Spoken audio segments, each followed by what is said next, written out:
Good evening. Hi, Neo. Hi, Aobakwe. How are you guys? Good. Hi. Great. And good evening to everyone who's watching from home, or if you're streaming this and it's during the day. It's 5 o'clock somewhere in the world. So let's assume that it's during the day somewhere. Cool. So tonight we are going to be talking about hacking for health and pivoting for COVID-19. I think we have a fantastic panel tonight, and I'd love for you guys to introduce yourself to the campus party community. Tell us a little bit about yourself, what you do, and what it has to do with healthcare. So, Dr. Aobakwe, if you want to kick us off, please. Evening. Hi, how are you, Jabulile? Hi, Nell. I am okay. Yes. Okay. Good to see you again, Nell. So my name, as you said, is Dr.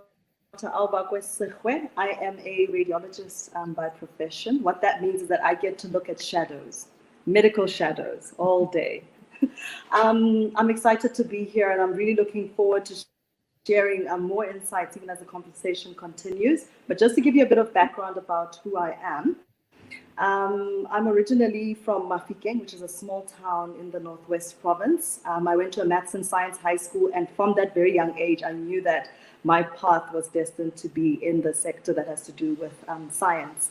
I went to the University of Pretoria. I studied medicine there. I qualified in the year 2006 and immediately went into specialization after completing the compulsory internship in community service. My undergrad and my postgrad, I qualified at the University of the Witwatersrand and also did a fellowship in diagnostic radiology through the College of Medicine South Africa. So there's a lot of alphabets and a lot of studying that has happened there. Right now, my primary focus is a diagnostic center that I run within a hospital in the private sector. It's called the Center of Medical Imaging South Africa. We're a private radiology practice. We offer all diagnostic imaging modalities, from your MRI to ultrasound to X-rays to mammograms. We support diagnostic procedures for our specialists and our referring GPs. But yeah, we'll be elaborating further on that as the conversation continues. Over to you, Nell. Hello, everybody. My name is Hutiri. I did not know that Aobakwe is my hometown person. I'm also from Mahikeng. And Great. By practice, I'm an engineer.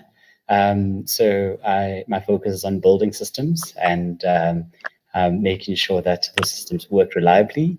From a trade perspective, from Mahikeng, I went to University of Cape Town, did a undergraduate degree in electrical engineering with a focus on automation, and went on to start my career effectively working in manufacturing. I worked for a steel manufacturing company.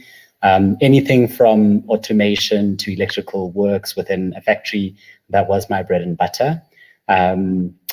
Effectively, a couple of years into my engineering career, I decided to do a master's in industrial engineering, similarly at the University of the Witwatersrand, as Aobakwe.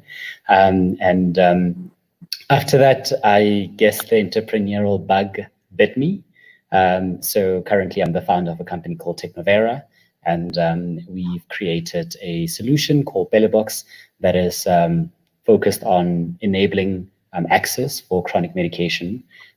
So currently work across 4 provinces at the moment in South Africa. So with over 30 clinics where we've installed these innovations that effectively help patients. Yeah, so I guess I find myself hacking for health very much from a background of engineering and applying the lens of entrepreneurship and social impact in my journey. So excited to be here. I definitely look forward to the rest of our conversation. Great. Sorry, guys. I was having some 5G issues. We right noticed. But back. It's connected. So I'm excited that you've introduced yourself, and I think tonight's conversation, we're talking about hacking for health. We're thinking about innovative ideas in the healthcare space, and how to really crack what's lacking. I don't mean to be a rapper or anything, but cracking the healthcare space. And I think let's have a sort of conversation about digital healthcare. I think COVID-19 has taught us a lot about how you can use technology, how you can use smartphones to actually, interact with your doctors or interact in the healthcare space. So now, can you talk us a little bit about your idea with Pelebox and digitization of the healthcare space and how that's worked in particularly for marginalized communities? Yeah. So I found my way into healthcare in a very, very unfortunate way. So in 2014, I was diagnosed with TB, and I was collecting medication at my local clinic. And one of the things that I was deeply frustrated about was the fact that it takes you so many hours if you want to go collect medication from your local clinic. I decided to somewhat start hacking the system and started creating a solution. The premise of the Pelebox is to effectively enable patients to collect medication fast without spending hours and hours in queues. It's a very, very simple digital enabled locker where we would take pre-packed medicine loaded inside for a chronically stable patient. It would then send a message saying, hi, Jabulile, your medication is ready for collection at your local clinic. Here's a one-time PIN. You would simply go to that particular self-service locker, enter that cell phone number with your unique PIN. It would then open a door that has your medicine inside. You collect. And the nice part about this is that a clinic is able to see all of its collections with a digital record. It's able to see which patients are complying with treatment, which ones are not. It's able to see which patients are collecting on the allocated day, which ones are sort of defaulting on treatment. And all of that enables you to start effectively looking at things like adherence. And the premise of the innovation is that if you improve convenience through digital technology for a patient, you ultimately improve compliance. So, I mean, South Africa has one of the biggest ARV program with over 7.2 million people that are on HIV treatment. And the intention is to make sure that the lives of those people who need to access life-saving treatment is a little bit easier. They can access a lot more convenient. And on the technology part, the idea of effectively automating our dispensing models and making sure that there is actually no trail paper that you would use if you effectively are just using your phone and a self-service digital locker. I'm happy with the fact that at the moment, through all of the 30 sites that we operate, we are able to get a patient to collect treatment in under 22 seconds. So this is 22 seconds from walking to a self-service machine to you entering your cell phone number, PIN, door opening, collecting, and being on your way, without even having to interact with a nurse.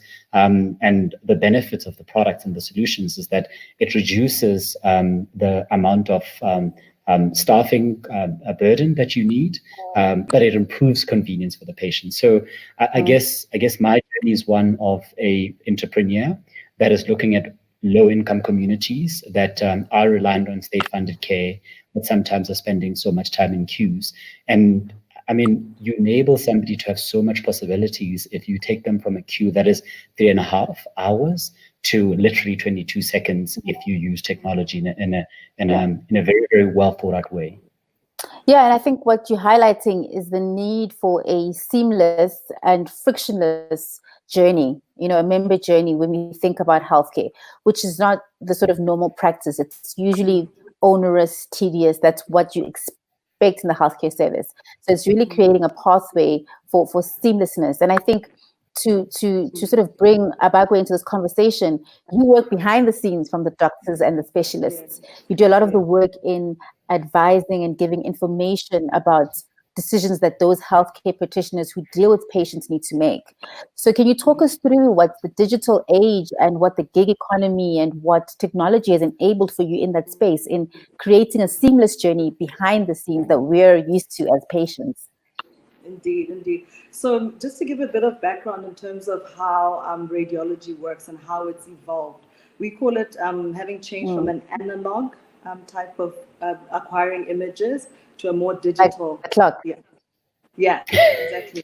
So long ago, I'm going to give you like a practical example. let's say you come into a casualty and then you've had injury to your chest and you need to have an x-ray of your chest.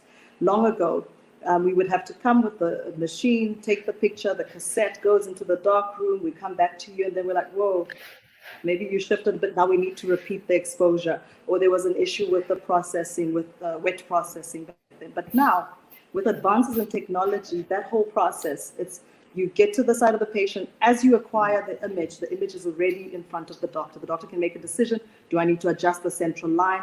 Do I need to adjust the ET tube? Do I need to put in a test drain? They can make decisions within minutes versus a process that used to take a lot longer. So not only does it improve the doctor's confidence in how they're treating the patient, and obviously the patient's outcomes and reducing morbidity and mortality, but it also helps to streamline how efficiently casualties will run, for example, or wards or clinics. So radiology is a discipline that's very digitally dependent. I always say I studied medicine for 6 years only to go back and study physics, because we have to go back and learn how are X-rays generated and how is data stored and captured and all of those integral systems, how they integrate. But definitely as technology continues to evolve, the main aim is A, to improve, like you say, the patient journey, and B, to also improve patient safety. Because if you think about it, if you had an X-ray that was acquired, that was a wet process, that was a film, and you went and consulted at another clinic, there would be no way of tracking that information, so you'd have to have a repeat exposure sometimes.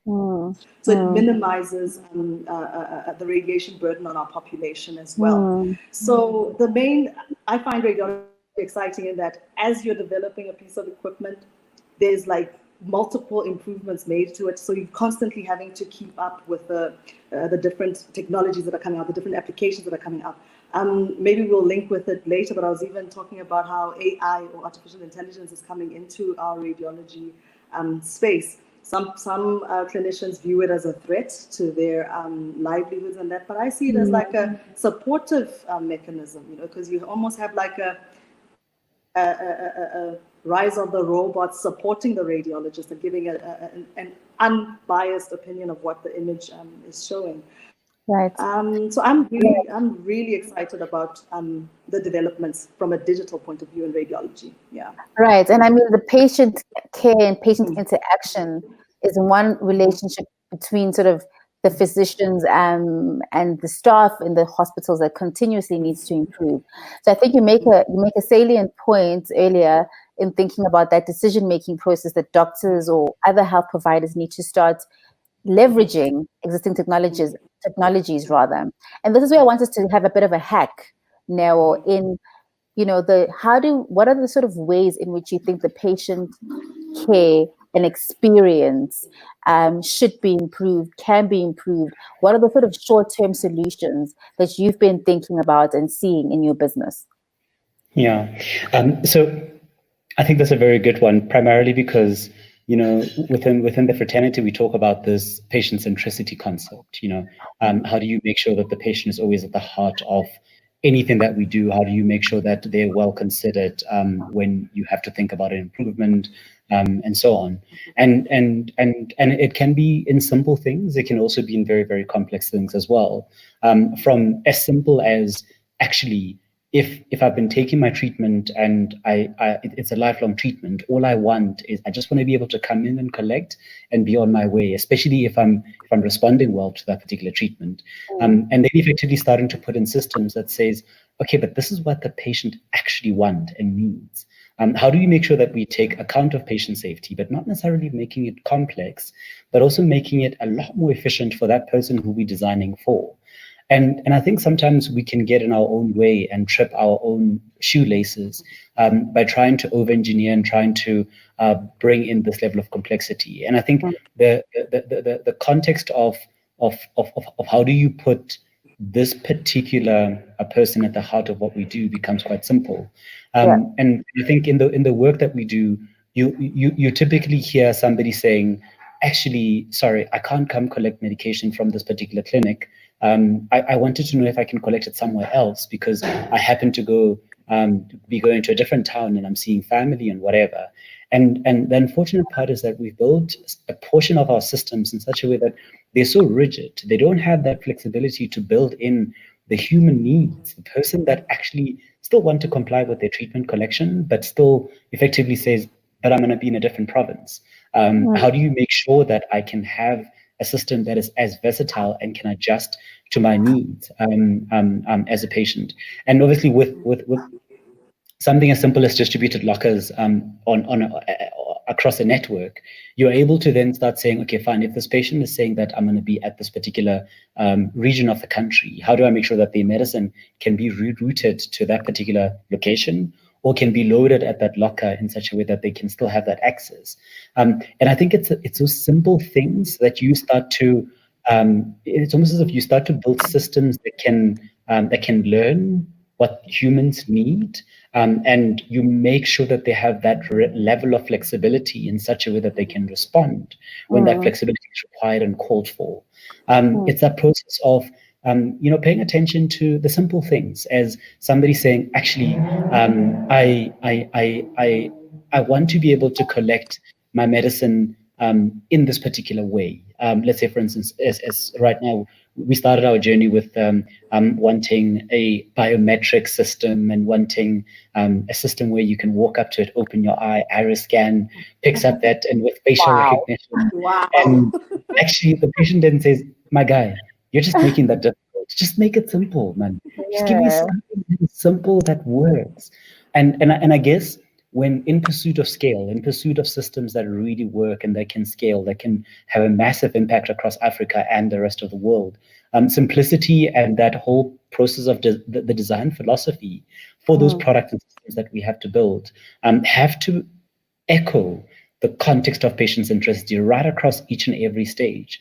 And I find that the minute you do that, your behavior of your patient, your compliance, your patient safety, all of these elements that start to speak to this person feeling that they are well cared for. And obviously the final result is good clinical outcomes, whether this person is within the context of HIV is virally suppressed or within the context of TB is cured. You only get those results if you've built in the behavior of the patient or the requirement for the person who you're designing for at the heart of what you're doing.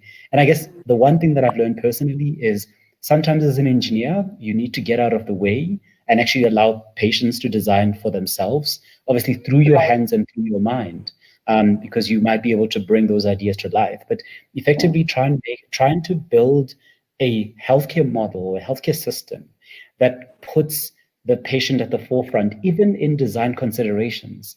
I find that to be very, very interesting when we think about hacking for health and when we think about building a responsive healthcare system. I think that's elegant, right? That's an elegant way of thinking about it. And I think very often we sort of try build steps on steps that actually complicate the relationship further. So what you're saying, and I hope young people out there listening, is there are opportunities in healthcare to build these solutions. So now I can't be the only one who's thinking about these solutions and building them. So there's these awesome ways of problematizing various aspects and sort of developing solutions for it. I think quite similarly, Aobakwe, I want you to talk about the relationship between you as an enabler for physicians. You know, what are the other things that we should be thinking about outside just the patient experience, but the physician to physician, specialists to radiologists? You know, where are the problem areas, the pain points for you that need to be hacked and to be thought about in depth? I think one of the ones that I always bring forward is like the democratization of information. I describe it like that. If you're coming to a radiology practice in Johannesburg, it's a completely different experience to going to a radiology practice in the peripheries that perhaps does not have access to fiber, for example. The turnaround times are not going to be the same. The image quality or the diagnostic capabilities of that site won't necessarily be the same. So we have our primary site here in Johannesburg, and we have a peripheral site also in Mpumalanga. And those are the few of the things that I've noticed. As part of the setup, we needed to look at upgrading the internet connection there to try and improve turnaround times and things like that. So that's the one area that I think the more peripheral you move, the more you move away from a central metropolitan areas, significantly different the experience is for the referring clinicians and the patients. Another thing is, as a radiologist, we work in a team. And I believe, like how Neo was saying, to keep the patient at the center of your design and plan. And another thing is to make sure that your team understands that as well. Coming to a radiology practice is a very intimidating thing. Most patients say they won't come for mammogram because somebody said it's too painful. So they already come into a room and it's huge and the equipment is intimidating. So you need a mammographer who's going to be able to communicate effectively, allay all those fears, to make sure that the patient experience is such that they will continue to come and follow up. And then that will help us, obviously, with early cancer detection and patient outcomes in that regard as well. So as much as, like, as the main radiologist, I may have a heart for my whole team, all 25 of the team need to understand that we're not just, it's not a sausage factory. We're dealing with people with emotions that are going to go out there and advocate for help-seeking behavior or advocate for the opposite. So those are the few areas. And then going to the clinician experience, we have obviously a digital archiving system that our doctors can access, to review images and review reports, also for follow-up, because we've been here for about 4 years now, so at least for follow-up it's also easier. They're able to compare previous to current and that. But the other challenge is that digitization or the digital way of doing things isn't for everybody. Some doctors struggle with that migration. They still want film. They still want to have the tangible paper, like how you're talking about going paperless now. So that migration is also sometimes a bit of as much as it's good for them and makes their lives easier, but that transition I found some clinicians battle with. But then you just need to continuously be there, be present to support as much as possible, so that they finally appreciate just how much it's helping to make their management decisions quicker, easier, more effective, and more efficient. Right.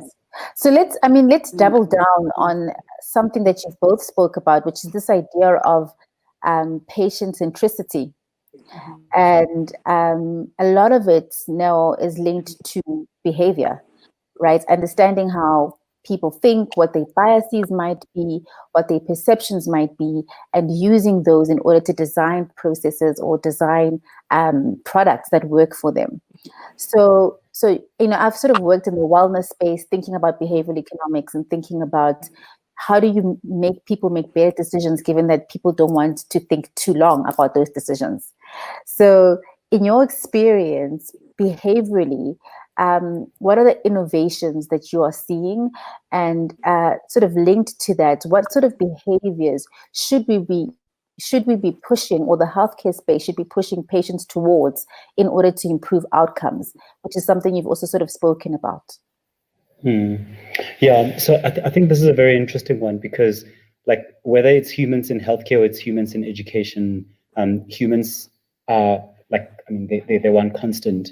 And one of the things that had jumped out for us, even in this patient centricity approach, is that the minute your system is effectively inefficient, you end up with a behavior that you don't want. A very simple example would be the minute you're asking somebody to spend hours and hours in a queue, you either end up with frustrated staff, you end up with frustrated patients, everybody's just unhappy. It's a lose across the whole ecosystem. But then the minute you then say, actually, but what if we were to pay attention to the patient that's coming into this facility and start saying, how many patients are chronically stable, meaning that they're on the same treatment, they're taking it time and time again, and they're just here for a correction. How many of those are acute? They're coming with a new, they're presenting with a new case, and so on. And you speak to a nurse, and the first thing they'll tell you is that I want the juicy cases. I want the patient who's new, because it's a little more exciting for me as a health professional. The ones that I just have to just give the same pills to, I don't really. I mean, it's not that much of a, I don't feel like I'm exercising my profession. And the minute you start paying attention to those subtleties, you then find out that actually the thing that you need to design for as an industrial process-driven person is just separate the two, separate the acute from the chronic. And then you start to say, okay, fine, if I do that, what experiments can I run? What's going to be the anticipated behavior and the unanticipated behavior? Right. And the minute you start separating those out in a clinic setting, the first thing that you see is that your collections operate a lot faster. Your healthcare nurses see less volumes of patients. So your congestion or that bottleneck immediately disappears. And I think it's that application of somewhat of a let's understand the process and let's actually break it down to its bare minimum and listen out to the voices of the people. Because if you ask a clinic manager, why do you have long queues? They'll tell you that, no, I have long queues because I'm understaffed and I've got 3 vacancies that haven't been filled for such a long time. You ask the patient, why do you have long queues? No, I have long queues because the nurses are not sometimes working as fast as they should and they take long breaks. And you find that there's shades of truth in everything that people are saying. How do you then start to think about building a system? But to your point directly, at least what we're starting to see is for our system, we immediately change a clinic that might have a defaulter rate. A defaulter rate for the audience would be, let's say, a patient who starts treatment but doesn't go on to complete that treatment, and that person falls off the system. So an average clinic would be anything between 12% to about 24%. The minute you introduce like something like a fast queue or a convenient collection point, your defaulter rate drops from 12% to 4%, which means that your behavior in terms of compliance drastically improves because all you've done is build in a component of convenience. And all of a sudden, you start to see a particular behavior. So I'll give you a very good example. In a particular clinic, or in the profile of average clinic would be that majority of the patients prefer to come in the morning so that they can be guaranteed of a service throughout the day. And then if you improve the reliability of your system, meaning that if you tell a patient that if you get this SMS with this PIN, it means that your medicine is in your digital locker. Now, that person who used to come in the morning, all of a sudden start to opt to come, let's say 15 minutes before the clinic closes, because they now know that the reliability of that technology, of that system, increases their options. So your collection patterns change from morning collections to probably afternoon collections and weekend collections for people that want to collect their treatment. And you can't impact systems like that without building in that technology lens, without building in that visibility, without hacking that healthcare system and redesigning it to create a different outcome. Yeah, that's very helpful. And it's, I think it's helpful for, I would imagine, the staff as well, because they save on time and they save on the stuff that they want to actually do instead of what they sort of been forced to do in the space. So Aobakwe, I mean, thinking about along the same lines, I would imagine that it's quite a difficult process to start a business in healthcare. The sort of length at which one, the just owner, this is my imagination, right? And I'm keen to understand where should, state, if it's the state, where should policy cut the red tape and in thinking and in allowing people to enter these opportunities that Noah describes? So yes, indeed, it's not just your imagination; it's fact that it's not a walk in the park. For us, the main initial hurdle that we had to overtake or overcome is, number one, access to these type of opportunities, or finding out information of where these opportunities arise. Because not every day that they're building hospitals or every day that radiology practices are being open. And unfortunately, you sort of have a club or a group of people that gets these type of information before others do. So that was the first hurdle. Then the second hurdle, which later I've slowly learned that isn't really a hurdle, but was how do you access funding to fund, because radiology is very capital intensive. I mean, our practice cost to start up 36 million rands, and we had no book or nothing to put up to support that type of a loan. So that's where Creative Solutions came up between General Electric, which is the vendor that provided our equipment, and finance houses like your Standard Bank. Right now we're working with Investec. So there was a creative synergy that formed between the vendor and between the finance houses to fund greenfield or new projects like ourselves here at CMI. So those are the two main types of hurdles. I think also starting a business isn't for everybody, you know. Not everybody that will go to radiology necessarily wants to deal with the headache that comes with starting a business. Some people really just want to come, report your x-rays and go home. So it's also in terms of how do we support or train doctors or give them that option or that education that there is a possibility of you owning a practice. And if you do decide to own a practice, these are the kind of things you need to look out for. How do we prepare you? How do we have a mini MBA within an MBCHB, so to speak? You know, where I met now, actually, where I met now, just to quickly put that in there, is we were doing a healthcare accelerator, and they had designed a program that we attended every week. And we were going through everything from how to keep your taxes in order to how you deal with a difficult employee from an HR point of view, which was very effective. And I sort of wished that something like that could enter the healthcare space at an earlier stage. Because perhaps there are other entrepreneurs or other doctors out there that would love to be here, but they just see it as just too much of a headache to venture into. Yeah. Now, what's your view on that? Because from the numbers that Aobakwe described, I'm just clutching my pearls, you know? I remember there was a time when I started my business, one of the things, the classical tech entrepreneur narrative is build a team and find a co-founder. And I remember pitching my solution to this one potential co-founder that I was salivating over if that they would have started a business with me, and I was courting the guy. And you know, he sat me down and he's like, "Neil, you're telling me that you want to start a hardware tech business that focuses on public healthcare with the state as your main partner, and on top of that, you want to go build a solution for Schedule 4, 5, and 6 medicine, and you want to do it for low-income communities that don't have a way to pay, you know." And I was like, yeah, but that's a very, very exciting challenge to take on, right? Because it means that if you crack it, your market is actually you have a very good competitive advantage because it's not easy for anybody to come into the space. But the reality is it is hard.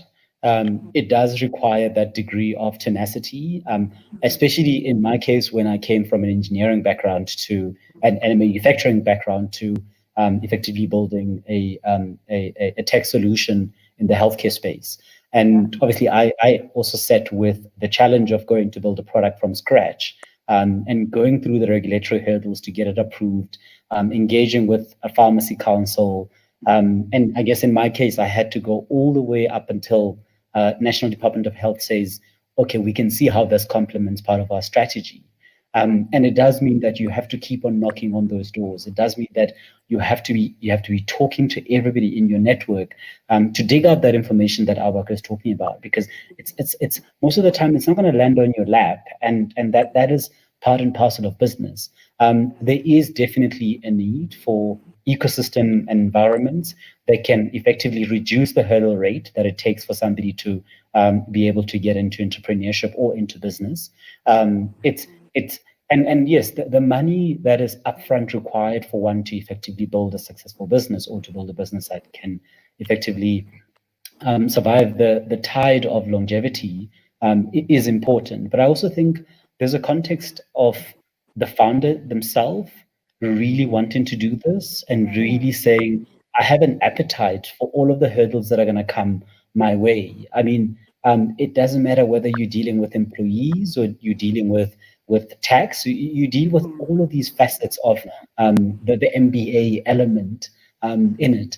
But I guess there is a component where, as much as it's tough, I deeply, deeply know that it's rewarding, and the amount of lessons that comes out of it are really, really amazing. And I concur with Obakwe's statement about the fact that it is not necessarily for everyone, and it's not about elevating entrepreneurs or downgrading employees. It is a context that we all have a particular purpose that we can effectively full in this healthcare space. It's about understanding how you want to contribute and what is important to you. I know that for me, one of the greatest benefit as a founder of a health tech business is the learnings that I've gathered through this journey. And I know that as much as the challenges are there, as much as the astronomical cost of getting a solution or a manufacturing product into the market are high, but if you crack it, if you get it right, it is so rewarding. And to this day, I still find joy in the fact that for each and every patient that uses our product, when they have that, oh my God, you're telling me that I can get my medicine in under a minute using this thing, and it works. I can't describe it. It's amazing. Yeah, it sounds like a spirit of tenacity with resilience, with a pinch of audacity. So one has to sort of be audacious in entering it, because you may see hurdles to be many and rewards to be few, but the way you describe it is so fulfilling once your patient or your client gets exactly the kind of service you're aiming to deliver, which is just incredible. So, we're about to end, but I thought we'd spend some time talking about pivoting because of COVID-19. So, in just being in this conversation that now what brings about is how the patients are experiencing his product, and from your side, Aobakwe, as well as how you and the physicians are experiencing digitalization, because that's what you do, that's what you need. What has COVID-19 presented to you? What are the sort of challenges that people, and by COVID-19, I think particularly when I talk about lockdowns, because those are different. COVID-19 almost stays with us, and lockdowns will sort of come to an end. But what has the lockdown period really provided insight for you in this interaction between patients and physicians in technology, and what has it opened, the kinds of doors it has opened for you? Aobakwe, if you can sort of kick us off. For us, COVID-19 is realer than real. It's been real before it hit our shores. It was already real, very real for us. Its impact, even before the lockdown, it impacted clinician referral patterns, and also patient anxiety levels were already starting to increase because of this unknown, The lockdown, what the lockdown did, and most people would expect that with a lockdown and with a global pandemic, you would see a sudden surge almost immediately of people seeking help. We actually saw the opposite. You see a sharp decline.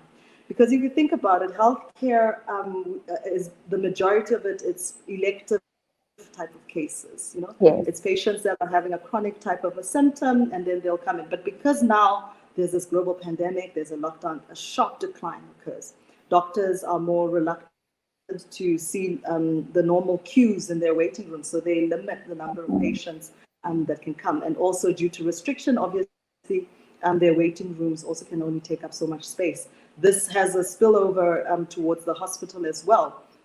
If you're having patients that are positive or being worked up for COVID, you can't have them rooming in a 2-bedroom ward type of a thing. So you're essentially halving the number of patients that are in the hospital. So your space is reduced as well. Space them out, exactly. So we actually see a shrinkage of patient numbers in the hospital. And this was an acute one with a very hard lockdown of level 5. And then slowly as the lockdown, as they started to ease restrictions, you saw a slow increase. But sadly now the slow increase comes with patients that initially you would have seen and treated in 5 days, coming a month later with complications, which is actually quite sad. We have some patients that come in, you did the x-ray or you did the scan 2 months back or whatever, and then you diagnosed and everything was sorted out and they were due to see, let's say, another specialist, and they didn't. And then now they're coming through with progression of disease, which was quite a sad pattern to notice. And we were even raising it with other clinicians to say sometimes perhaps COVID will have ripple effects, not just COVID causing mortality and morbidity, but mortality and morbidity because of the fear of consulting or coming to hospital due to the threats of COVID or restrictions because of COVID-19. But in terms of changing how we do our radiology or how we practice the business, it was the normal or the expected changes of now we stop. It's like a law here. Every hour we ring a bell, you stop, you wash your hands. We sanitizing surfaces. Everybody has to wear a mask. Some patients come in and, not everybody is into wearing masks. Some people want to preserve their right to breathe freely, and you have to gently convince them that, unfortunately, unfortunately, you're placing other patients in the waiting area at risk. We prefer you protect yourself and protect others, please. And things like that. And it's like anxiety meets the unknown meets the primary illness that the patient has come to seek help for. So it's a very complex dichotomy. And then you also bring into play that the doctors are also human. So they also have their own anxiety. I mean, they don't want to see you deteriorating, for example. So it also hits them that, my patient would have been fine if he had consulted earlier, or I could have sorted this patient out. So they deal with that, and they deal with their own that I am coming out to expose myself to a risk and potentially carry it home to my family. So it's a very difficult, complex type of thing that we're navigating through that. But in terms of, at least with our practice, the clinicians that are into tech, they dial in remotely and we'll have a conversation over the phone.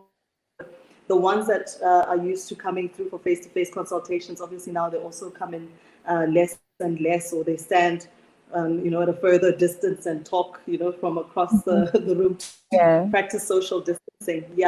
But those are the few interesting things that I've noticed with lockdown and with COVID, the ripple effects, and also the unexpected behavioral changes in both patients and doctors. And now, what's been your pivots in, very similar, and are any of those pivots going to stay for you post lockdown? So it's very interesting. So I mean, I made that comment earlier about, my original vision was a patient walking up to this thing, open your eye, facial scanning, iris scan, and all of a sudden I'm like, I told you that we could have done authentication with no contact. So something as simple as, there's this touch screen where I now still have to enter my cell phone number and my PIN. I actually don't want to touch it anymore.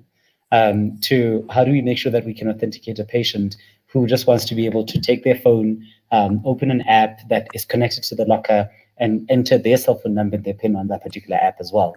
And then that app talks to the locker and then the door opens. So it's things like that we've actually had to implement because we want to minimize contacts with surfaces. And it was very interesting earlier at the beginning of COVID. So all of the solutions that the National Department of Health, the providers, were called into one room. And there was this national conversation on how the heck do we get rid of paper in public clinics, which happens to be the bedrock of records in any public clinic. And then you're thinking to yourself, actually, COVID stays longer on paper. If you have one case of somebody's file being handed over from nurse to doctor to pharmacist across the whole clinic, you still end up with that physical specimen that could effectively be contaminated, that all people have to hold. And all of a sudden, this realization of the need for a paperless clinic becomes a little bit more expedited to say, this is all the things that we've been talking about.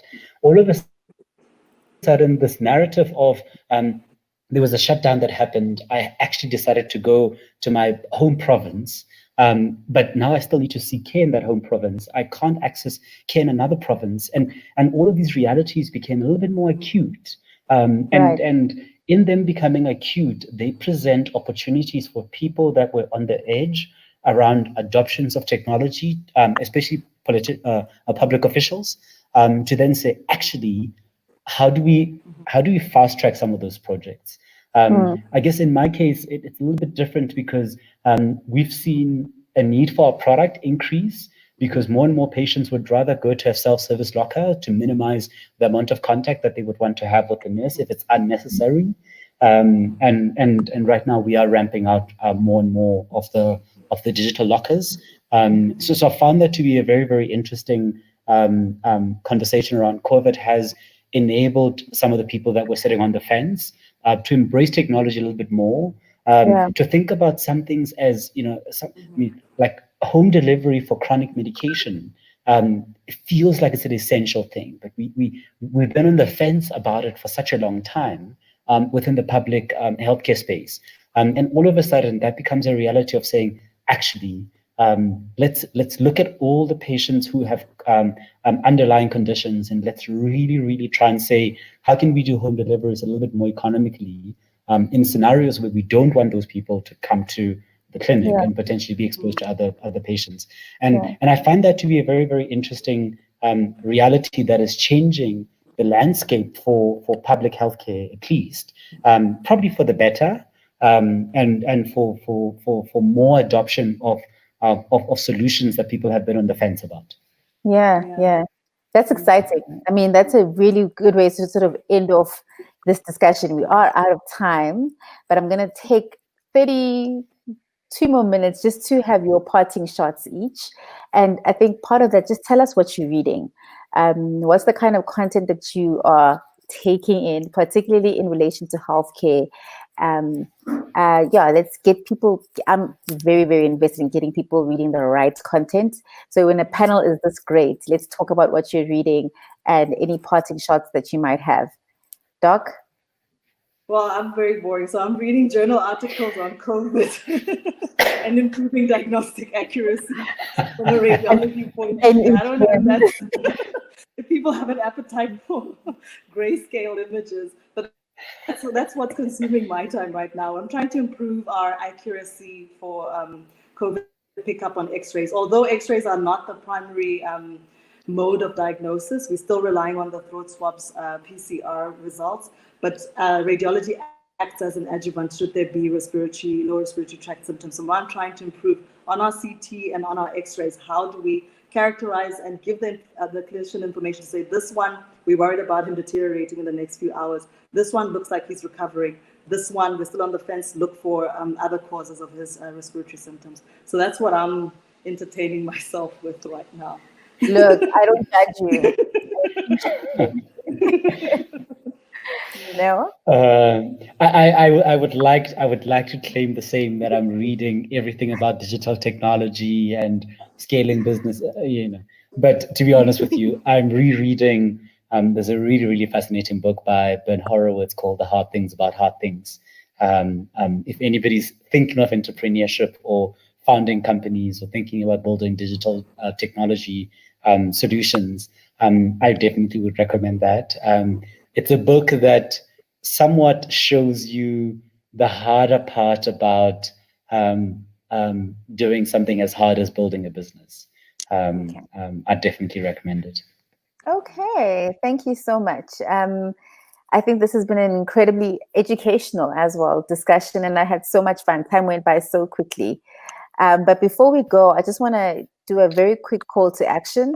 So Campus Party is calling for ideas. So if you are an innovator or an ideator out there, Campus Party is running a global call for ideas. You can find information and the link for this on their main website. In the upper left corner, there is a hyperlink. So you just press on that link and it takes you to the reboottheworld.web.app.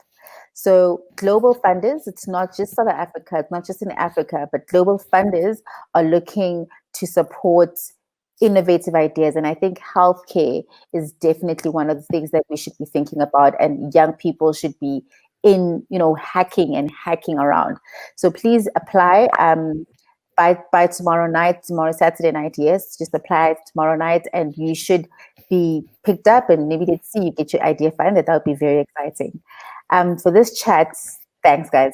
Thank you so much. This was amazing. Have a good night. Thank you,